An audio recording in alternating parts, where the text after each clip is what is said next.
दोस्तों काफी सारी मोस्ट इंपोर्टेंट अपडेट आई हैं, इस वीडियो में आपको बताएंगे। पहली अपडेट में आपको बताएंगे ईरान ने अमेरिका को बहुत बड़ा घाव दिया है। ये घाव ऐसा है कि ट्रंप सरकार गिर सकती है।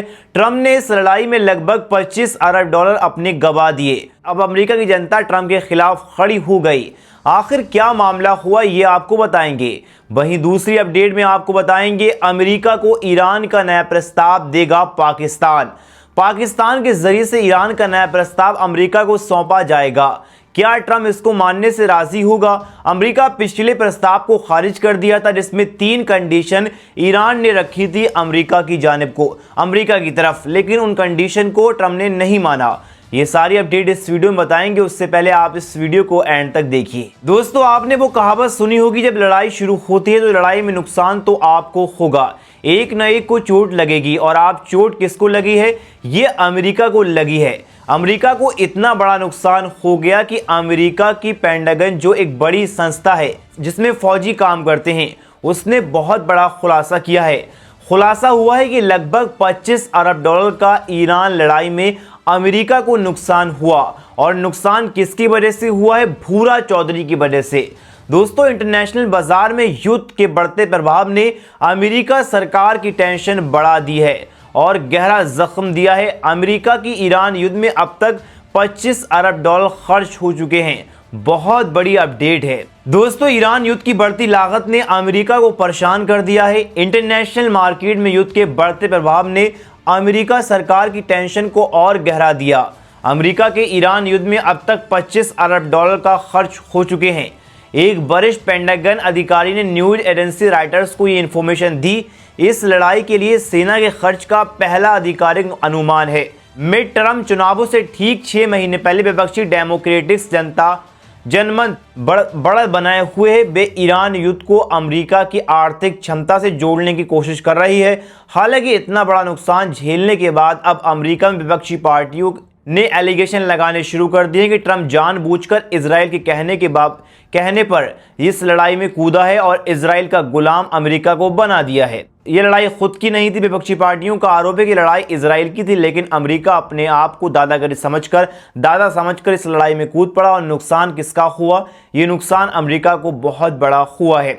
अमेरिका की इकोनॉमी पर असर पड़ा है। पेट्रोल के दाम बढ़ गए हैं। पेट्रोल में परसेंटेज बढ़ चुकी है, $4 तक पहुंच चुका है पेट्रोल अमेरिका में। ये बहुत बड़ा नुकसान किसको हुआ है? ये अमेरिका को हुआ है, इजराइल के कहने पर। दोस्तों राष्ट्रपति ट्रंप की रिपब्लिकन पार्टी को संसद में अपना बहुमत बनाए रखने के लिए कड़ी चुनौती का सामना करना पड़ सकता है। वरिष्ठ पेंटागन अधिकारी जूस हॉस्ट ने हाउस होम सर्विसेज कमेटी के सांसदों को बताया है कि इस पैसे का ज्यादातर हिस्सा गोला बारूद पर खर्च हुआ। हालांकि होस्ट ने यह विस्तार से नहीं बताया कि इस अनुमानित खर्च में क्या क्या शामिल था। दोस्तों हाउस आर्म्ड सर्विसेज कमेटी के शीर्ष डेमोक्रेटिक सांसद एडम स्मिथ ने होस्ट ने कहा, मुझे खुशी है कि आपने इसका सवाल का जवाब दिया, क्योंकि हम बहुत लंबे समय से ये सवाल पूछ रहे थे। किसी ने भी हमें ये आंकड़ा नहीं बताया। ये 25 अरब डॉलर का खर्च नासा के इस साल के पूरे बजट के बराबर है। लेकिन ये साफ नहीं है कि पेंटागन इस 25 अरब डॉलर के आंकड़े तक कैसे पहुंचा है, कैसे नुकसान हुआ है। ये बहुत बड़ा आंकड़ा है। पिछले महीने एक सूत्र ने रॉयटर्स को बताया था कि राष्ट्रपति ट्रंप के प्रशासन का अनुमान था कि युद्ध की शुरुआती 6 दिनों में ही अमेरिका के कम से कम 11 अरब डॉलर खर्च हो गए थे। रक्षा सचिव पीट हेगसेथ ने सांसदों से कहा कि यह खर्च पूरी तरह से जायज है, क्योंकि अमेरिका का लक्ष्य ये सुनिश्चित करना है कि ईरान के पास परमाणु हथियार न हो। एक हथियार के चक्कर में 25 अरब डॉलर का नुकसान झेलना पड़ा अमेरिका को। दोस्तों हेगसेथ ने पूछा कि यह सुनिश्चित करने के लिए ईरान को परमाणु बम ना मिले, आप कितनी कीमत चुकाएंगे, आप कितनी कीमत देंगे? हेगसेथ ने अपने जोशीले बयानों में ईरान युद्ध का और भी व्यापक रूप से बचाव करने की कोशिश की। उन्होंने कहा ये युद्ध कोई ऐसी दलदल नहीं है जिससे निकलना मुश्किल हो। उन्होंने इस लड़ाई की आलोचना करने वाले डेमोक्रेटिक सांसदों को अक्षम कहकर उन पर पलटवार किया। दोस्तों डेमोक्रेटिक पार्टी को ही भाई साहब अमेरिका के जो ट्रंप के सांसद हैं वो धमकी दे रहे हैं। दोस्तों, सत्ताधारी पार्टी परेशान है। महंगाई में हालिया उछाल ने रिपब्लिकन पार्टी के अंदरूनी लोगों को परेशान कर दिया है। वे नवंबर में होने वाले चुनावों से पहले अपनी पार्टी की संभावनाओं को लेकर टेंशन में हैं। ये चुनाव तय करेंगे कि हाउस और शायद सीनेट पर किसका कंट्रोल होगा। युद्ध शुरू होने के बाद से तेल और प्राकृतिक गैस की शिपमेंट में आई रुकावटों के कारण अमेरिका में गैसोलीन की कीमतें और बढ़ रही हैं। कीमतों में तेजी आई है।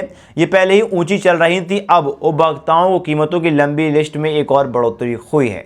दोस्तों, अमेरिका को काफ़ी बड़ा नुकसान हुआ है। बढ़ते हैं अगली खबर की तरफ। पाकिस्तान के जरिए नया प्रस्ताव भेजेगा ईरान। अमेरिका और ईरान के बीच शांति वार्ता फिलहाल रुकी हुई है। इस बीच खबर आई पाकिस्तान ईरान को संशोधित प्रस्ताव अमेरिका तक पहुंचा सकता है, क्योंकि डोनाल्ड ट्रंप ने पहले वाले प्रस्ताव को स्वीकार करने से इनकार कर दिया था। सूत्रों के मुताबिक बातचीत शुरुआत में मुख्य ध्यान हार्मुज को दोबारा खोलने और ईरान की जमी हुई संपत्तियों को अनफ्रीज करने पर रहेगा। इन कदमों को तनाव कम करने और आगे की बड़ी बातचीत का रास्ता बनाने के लिए जरूरी माना जा रहा है। हार्मुज को खोलने की मांग इसलिए भी तेज है क्योंकि इससे गुजरने वाले जहाज़ों में रुकावट के कारण खाड़ी देशों की इकोनॉमी पर दबाव बढ़ रहा है। अब जो नया प्रस्ताव है वो भाई ईरान पाकिस्तान के जरिए ट्रंप को पहुंचाएगा। क्या वो इसको मानेगा या नहीं, अपनी राय कमेंट में ज़रूर बताएं।